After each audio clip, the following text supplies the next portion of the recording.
Hey everyone, I am Vishal Upadhyay. Welcome back to the reality pulse. तो जैसा कि आप सब जानते हैं कि वेनेजुएला पर अटैक कर कर अब ट्रंप की नज़र आ गई है ग्रीनलैंड पर। और ऐसा क्यों मैं आपको बोल रहा हूँ, क्योंकि एक ट्वीट है जो पूरी दुनिया में वायरल हो रहा है। वो ट्वीट है ट्रंप के बहुत ही करीबी का, उनका नाम है कैटी मिलर का। और उन्होंने यहाँ पर सून लिखा हुआ है एंड इसी के साथ में जो ग्रीनलैंड का मैप है उस पर उन्होंने यूएसए का मैप लगा दिया। ये आप देख पा रहे होगे। तो ये ट्वीट उनका पूरी दुनिया में वायरल हो रहा है। यहाँ पर आप देख पाओगे एनडीटीवी वर्ल्ड ने भी इसे कवर करा है। तो हमें यहाँ पे ये समझना बहुत ज़रूरी हो जाता है कि ग्रीनलैंड को यूएसए क्यों कंट्रोल करना जानता है ना, क्यों कंट्रोल करना चाहता है। एंड इसी के साथ में हम ये भी जानेंगे कि ग्रीनलैंड का बैकग्राउंड क्या है, उसकी स्ट्रेटेजिक इंपॉर्टेंस क्या है और डेनमार्क का क्या रिस्पॉन्स आया है। एंड इसके अलावा हम जो ग्रीनलैंड का है वो मैप भी देखेंगे। तो यहाँ पर पहले थोड़ा समझ लेते हैं ये कैटी मिलर कौन है। तो देखिए, कैटी मिलर कोई नॉर्मल लेडी नहीं है। उन्होंने जो ट्रम्प का फर्स्ट एडमिनिस्ट्रेशन था, मतलब जो पहला कार्यकाल था ट्रम्प का, उस दौरान उन्होंने डिप्टी प्रेस सेक्रेटरी का रोल निभाया था उनके मतलब प्रशासन में। एंड इसके अलावा उन्होंने कम्युनिकेशन डायरेक्टर पोस्ट पर भी काम किया है। तो ये छोटी मोटी बात नहीं है कि ऐसे कोई ट्वीट एक नहीं हुआ है, ये पूरी दुनिया में वायरल हुआ है। यहाँ पर आप देख पाओगे 16.6 मिलियन लोगों ने इसे मतलब कि देखा है।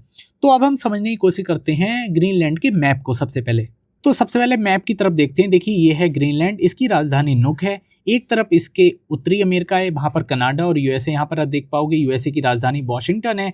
दूसरी तरफ यूरोप है और यूरोप में यहाँ पर है ये डेनमार्क और इसी की एक टेरिटरी है ग्रीनलैंड। ठीक है, अब इसके बारे में कुछ बहुत ही इंपॉर्टेंट फैक्ट्स को देखते हैं। तो देखिए, ग्रीनलैंड दुनिया का सबसे बड़ा द्वीप है। सबसे पहले आप ये ध्यान रखिए। और ये उत्तरी अटलांटिक महासागर में स्थित है। ये है उत्तरी अटलांटिक महासागर। और नीचे की ओर देखेंगे दक्षिण अमेरिका की ओर, तो वहां पर दक्षिण अटलांटिक महासागर होगा। ठीक है, आगे लिखा है कि ये भौगोलिक रूप से उत्तरी अमेरिका महाद्वीप का हिस्सा है। अगर हम इसे जियोग्राफिकल देखें तो ये उत्तरी अमेरिका महाद्वीप में आता है। ठीक है, इसमें ट्रम्प का कहना कुछ भी गलत नहीं है। लेकिन पॉलिटिकली रूप से अगर हम इसे देखें तो ये डेनमार्क का एक स्वायत्त क्षेत्र है। ठीक है ना, पॉलिटिकली रूप से देखें जो यहाँ प्रशासन संभालता है। अब इसके आसपास की हम ज्योग्राफी की बात करते हैं, मतलब सागर हो गए, खाड़ी हो गए उनकी। तो देखिए, इसके उत्तर में आर्कटिक महासागर है, पूर्व में इसके ग्रीनलैंड सागर है, दक्षिण पूर्व में इसके उत्तरी अटलांटिक महासागर है, दक्षिण पश्चिम में इसमें डेविस जलडमरू मध्य है, पश्चिम में बैफिन खाड़ी है, उत्तर पश्चिम में नॉरेस जलडमरू मध्य है और लिंकन सागर से घिरा हुआ है। यानी कि हम समझ सकते हैं जो ग्रीनलैंड को कंट्रोल करेगा वो यहाँ से गुजरने वाले जो शिपिंग है उनको भी बहुत अच्छे से कंट्रोल करने वाला है। इसलिए यूएसए की निगाह इसकी ओर है अपने आप पहले से। अगर हम बात करें ग्रीनलैंड की तो उसका करीबन 2/3 भाग आर्कटिक सर्कल में आता है। इस कारण यहाँ पर भयानक ठंड पड़ती है। और यहाँ की अगर जनसंख्या की हम बात करें ना, तकरीबन तो जनसंख्या यहाँ की है 57,000 के आसपास। ठीक है, कोई बहुत ज़्यादा जनसंख्या नहीं है। लेकिन यहाँ पर जो रेयर अर्थ मिनरल्स हैं, रेयर अर्थ एलिमेंट्स हैं, वो यहाँ पर बहुत अधिक मात्रा में है। क्योंकि क्या हो रहा है, लगातार बर्फ यहाँ की पिघल रही है क्लाइमेट चेंज के कारण। तो रेयर अर्थ मिनरल है वो ऊपर आ रहे हैं, तो उस पर भी यूएस की निगाह है। एंड इसी के साथ में वो चाइना को भी यहाँ से और रशिया को भी कंट्रोल करना चाहता है। आप समझ पा रहे हो, बहुत सारे कारण हैं, उसको हम आगे डिस्कस करेंगे। ठीक है, और अगर हम थोड़ा पुराना देखें तो शीत युद्ध के दौरान यूएसए ने यहाँ पर एक खुले हवाई अड्डे की स्थापना की थी, जो आज भी वहां पर चल रहा है। उसके बावजूद भी यूएसए ग्रीनलैंड को कब्जाना चाहता है। और एक सबसे इंटरेस्टिंग बात बताऊं कि नाटो का आप सब नाम जानते होंगे। ठीक है, और जो यूएस है वो भी नाटो का भाग है और डेनमार्क भी। लेकिन नाटो जो पूरी दुनिया से अपने देशों के, अपने ग्रुप की सुरक्षा करता है, वो आपस में ही इसके लिए लड़ रहा है। मतलब ये कब्जाना चाह रहा है अपने ही एक सहयोगी की कंट्री, मतलब की क्षेत्र को, जो यूएसए। मतलब अपने आप में कितनी घटिया बात है, इसको देखें।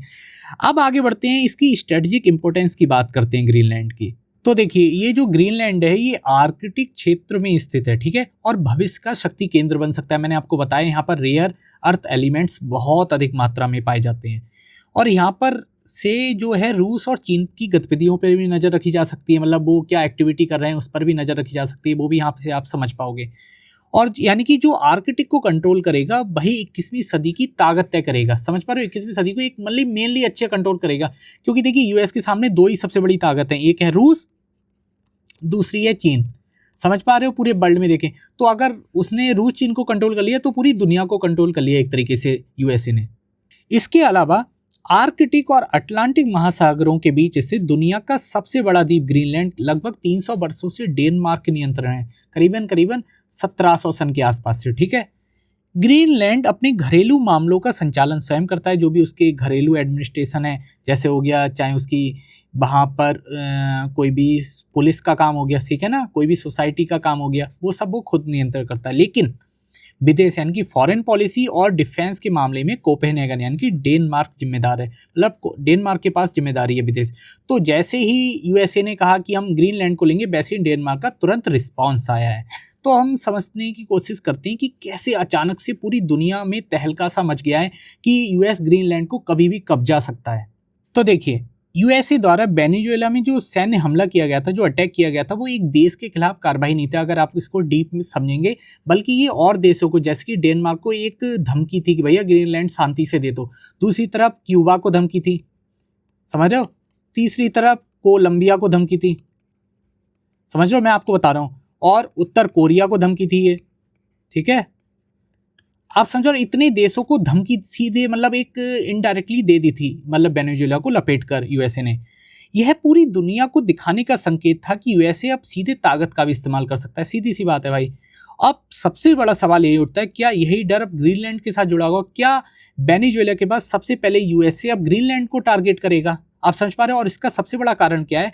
क्योंकि मार्च 2025 में, पिछले साल ही, यूएस ने अपना एक डेलीगेशन ट्रिप भेजी थी, समझ पा रहे हो, ग्रीनलैंड में, और उसके विरोध में आकर तुरंत ही डेनमार्क ने अपनी ग्रीनलैंड द्वीप की तुरंत सुरक्षा को और बढ़ा दिया था।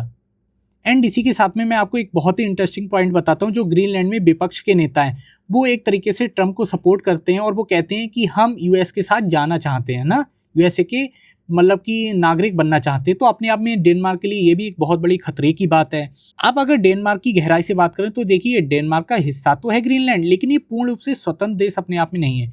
2009 में इसे आज़ादी मिली, ठीक है, आज़ादी का अधिकार, लेकिन इसने अभी तक इसका उपयोग नहीं किया है कि ये अकेला खुद स्वतंत्र देश बनेगा या किसी के साथ शामिल होगा, चाहे वो यूएसए हो। अमेरिका इसे एक ग्रे एरिया कहता है, मतलब उसको अफसर की तरह देखता है। ग्रे एरिया वो होता है जहाँ पर कुछ भी क्लियरिटी ना हो कि आपको इधर जाना है या आपको इधर जाना है, यानी कि इस देश का भाग बनना है या इस देश का, या स्वतंत्र रहना है, जहाँ पर कुछ भी क्लियरिटी ना हो। क्योंकि यहाँ पर जो 57,000 लोग हैं ना, उनमें से करीबन 20% कुछ चाहते हैं, आप समझ पा रहे हो, 20% कुछ चाहते हैं, 18% कुछ चाहते हैं। तो इसे एक तरीके से ग्रे एरिया माना जाता है।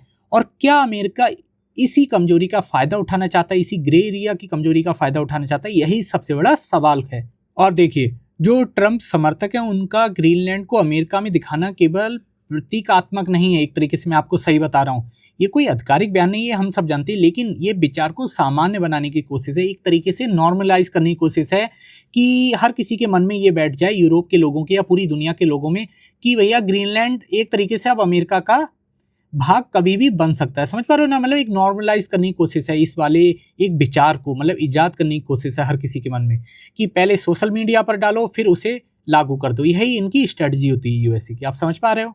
और देखिए, जो आइसलैंड की क्रिकेट टीम है, उन्होंने भी डोनाल्ड ट्रंप पर एक व्यंग कसा है। उन्होंने कहा है, देखिए, वेनेजुएला के पास ऑयल था इसलिए आपने उन पर अटैक किया, ग्रीनलैंड पर आप इसलिए अटैक करोगे क्योंकि वहाँ पर रेयर अर्थ मिनरल्स है और वहाँ पर जो शिपिंग सबसे ज़्यादा होती है, शिपिंग वगैरह वहाँ से आती जाती है, उनको कंट्रोल करोगे। लाइकली कह रहे हैं, भाग्यशाली हैं हम कि हमारे पास तो सिर्फ भाई वोल्केनो ही हैं ग्लेशियर ही हैं, और ज़्यादा से ज़्यादा क्या है, एक एवरेज टीम है, कोई बहुत बड़ी टीम भी नहीं है। यानी कि वोल्केनो ग्लेशियर का क्या करो, एक तंज कसा है कि भैया हम पे तो आक्रमण नहीं होगा और ग्रीनलैंड पर आक्रमण हो सकता है, इससे ये भी पता चलता है। और देखिए, इसी के साथ यूएसए की जो ऐसे कदम है, ये एक तरीके से नाटो में भी अविश्वास पैदा कर सकते हैं, जिसका फायदा कौन उठाएगा? रशिया उठाएगा, क्योंकि अब छोटे छोटे देश रशिया की तरफ खींचेंगे, यूरोप के हो सकते हैं वो कोई भी, समझ पा रहे हो आप। और इसी तरीके से यूक्रेन भी जानता है कि अमेरिका अब हमारी खुल के मदद नहीं करेगा। और देखिए, छोटे देश सुरक्षा के नए रास्ते खोजेंगे और वो जाएंगे रशिया के पास। सुरक्षा के नाम पर विस्तारवाद सबसे बड़ा खतरा है, आप समझ पा रहे हैं, मतलब सुरक्षा देने के नाम पर विस्तारवादी नीति अपनाना, मतलब अपना बना लो, यही यूएसए की सबसे बड़ी नीति है। अब सबसे बड़ा सवाल मैं आपसे यही पूछता हूँ और उठता भी यही है कि भारत को क्या सतर्कता अब रखनी चाहिए, इंडिया को इस सबसे क्या सीखना चाहिए? यही सबसे बड़ी इस पूरी वीडियो का कंक्लूजन है। और अब आप समझ पा रहे होगे कि ट्रंप की जो नीति है वो यहीं पर रुकने वाली नहीं है। तो आई होप आपने पूरा वीडियो को समझ लिया होगा कि किस तरीके से डोनाल्ड ट्रंप ग्रीनलैंड को कंट्रोल करना चाहते हैं और किस तरीके से उनके जो सहयोगी साथी हैं उन्होंने माहौल बनाना भी शुरू कर दिया है। तो अगर वीडियो आपको पसंद आई हो तो वीडियो को लाइक कीजिए, चैनल को सब्सक्राइब कीजिए। मिलते हैं नेक्स्ट वीडियो में, तब तक के लिए नमस्कार।